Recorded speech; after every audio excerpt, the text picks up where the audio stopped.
Hello out there, I'm the oldest nerd. On Deep Space Nine, this is another time travel episode, except in this case, it is one person doing the time traveling, and that is Miles O'Brien. He is injured in one of his routine maintenance things that causes him to get a dose of double talk radiation. And apparently, in regular intervals, he is knocked 5 hours into the future and sees a terrible thing about to happen. And in each case, he comes back to normal, and under the doctor's care, they are able to, and help from rest of the crew of the station, they're able to avoid a lot of these future happenings. And it would have to, because one of the happenings is his own death, another is the destruction of Deep Space Nine, both of which we know cannot happen.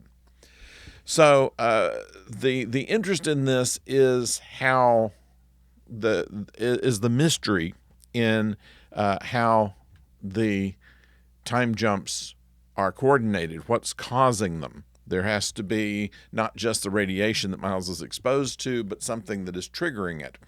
And they are noting some anomalous things around the station and can't figure it out until near the end of the episode. And this is one thing that bothers me about this episode. I had it figured out the first time they talked about it because it all was too coincidental. And anybody that knows the basic engineering, which we're exposed to from TNG, they give you a lot of tech talk, and there are a few things that stand out, and that was one of them that did. So it wasn't one of these things that revealed something we'd never heard of before, but rather something we had. And it allows the viewer to figure out the solution to the problem before the whole crew of Deep Space Nine does, and they should know their technology better than us, I would think.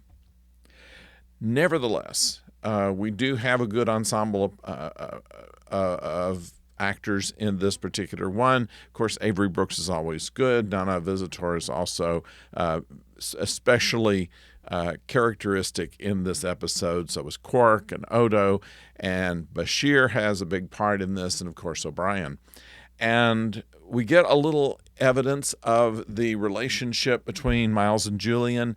They are starting to make little quips at each other, and neither take offense at it. And that's showing a closer bond between the two of them than we've seen heretofore. And we also see, for comic effect, when there are some suspicious things happening on the station, that Odo lists out the races that he's going to be specifically watching, and Quark. And Sisko says to him, "What does Quark have to do with any of this?" He said, "I always investigate Quark."